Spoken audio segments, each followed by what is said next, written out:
Throughout Chinese history, food has been a weapon. Emperors have always had official food tasters to make sure they're not getting poisoned. But what if you go into a dinner knowing that you might get killed at any moment? Well, that's the subject of today's episode, the most dangerous meal in Chinese history.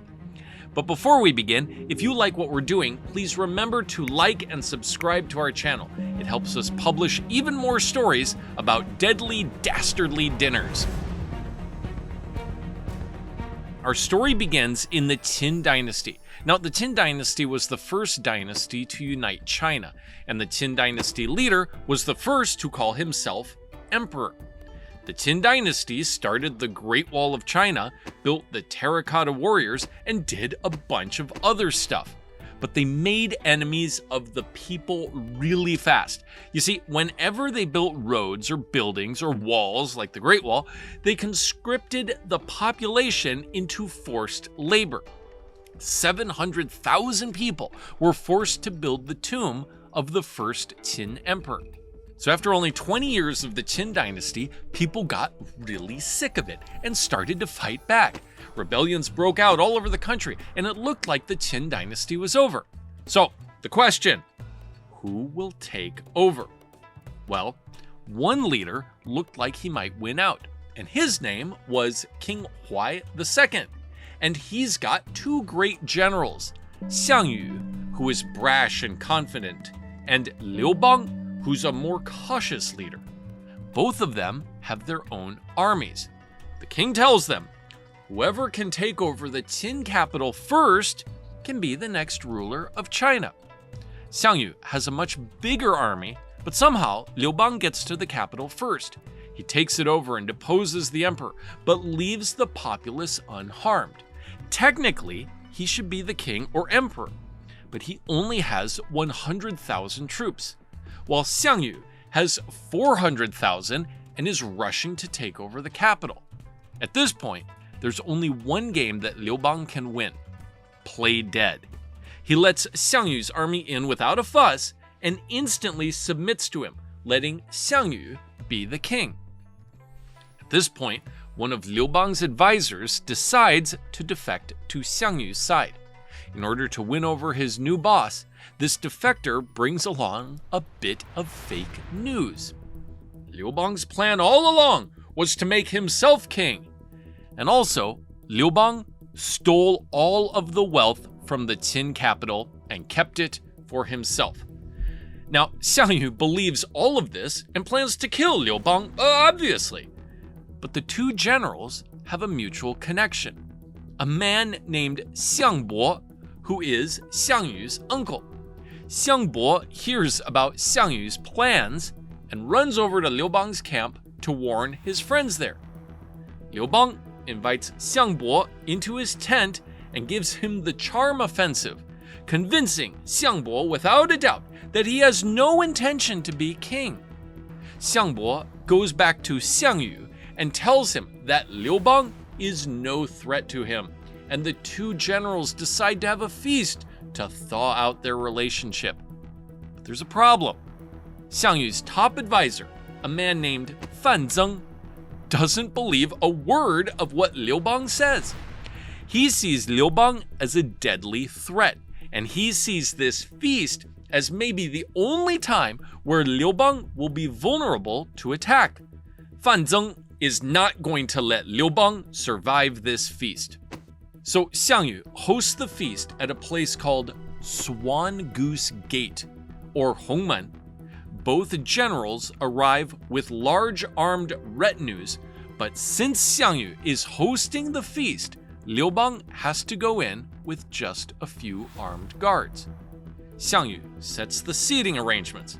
Back then, the south or the east seat was left for the honored guest. But if your seat faced north, you were the servant. Xiang put himself in the east-facing seat and Liu Bang in the north-facing seat. Liu Bang takes the insult in stride. The feast goes on. Fan Zeng is anxious. Why hasn't Xiang sent anyone to kill Liu Bang yet? He keeps giving Xiang signals, but it's obvious that Xiang doesn't want to go through with the plan. Fine, I'll do it myself, Fanzeng thinks. He has one of Xiang Yu's cousins start a sword dance. As the dance goes on, the cousin gets closer and closer to Liu Bang. Xiang Bo sees what's going on. He then joins the dance as a partner, but always placing himself in between the cousin and Liu Bang, just as the cousin is about to make a thrust toward his general. This goes on for a while, and Fanzeng realizes that he's not going to succeed. Soon, one of Liu Bang's generals bursts into the room, garbed in sword and armor. He says, "Liu Bang is a great steward of this country and a great ally of yours. He didn't steal any wealth from the city when he came in, and he has supported you at every step of the way. Why are you trying to kill him?" Now, carrying a weapon is already a major breach of protocol, but accusing Xiang Yu of wanting to kill Liu Bang? But Xiang Yu is impressed with the guy's confidence, and so he calmly invites him to take a seat and have some tea, totally garbed in his armor. Soon after, Liu Bang excuses himself to go to the bathroom. His party-crashing general follows him outside. He's about to head back in the tent when the general stops him and says, "They are the cleaver and chopping board, and we are the fish and meat." Liu Bang thinks about it and decides not to return. He has someone tell Xiang Yu that he's too drunk to continue the feast. Pretty soon, the feast ends. Fanzeng mutters to himself, "Liu Bang will definitely be the one who seizes the empire away from Xiang Yu. We will all become his prisoners." Xiang Yu doesn't think much of it. He's already made Liu Bang chieftain of a far-off frontier territory, and Liu Bang has already promised to never return to the capital. Liu Bang is finished as far as he's concerned. But there are two things that never occur to Xiang Yu. First, that Liu Bang will break his promise and come back to try and retake the capital from him. I mean, the fact that he doesn't really think of this is kind of insane. But Xiang Yu is nothing but confident. Second is that Liu Bang, almost by accident, will run into one of the greatest military strategists in all of Chinese history, Han Xin. Now, Han Xin wins victory after victory for Liu Bang's army until Xiang Yu is forced to come out and try to destroy his army once and for all. After a long back and forth, with Xiang Yu winning some and Liu Bang winning others, Xiang Yu falls into a trap, and Liu Bang and Han Xin surround him in a canyon called Gaixia. Xiang Yu tries to break out of the encirclement.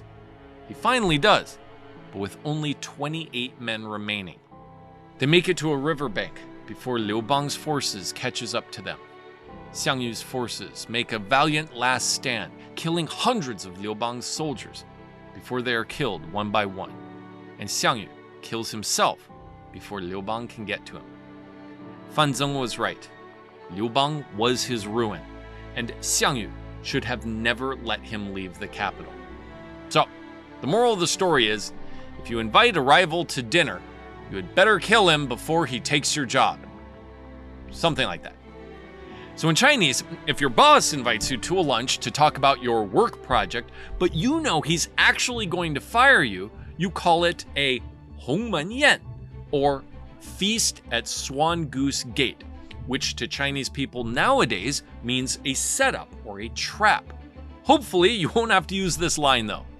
So, did you like this story? Let me know what you think in the comments below, and until next time, 再见! If you enjoy the deeper meaning behind Chinese culture, folklore, legends, and strange true stories, then come explore more with me on Jared Tells Tales, where mystery, meaning, and the otherworldly still live on. Click the link to watch your first tale.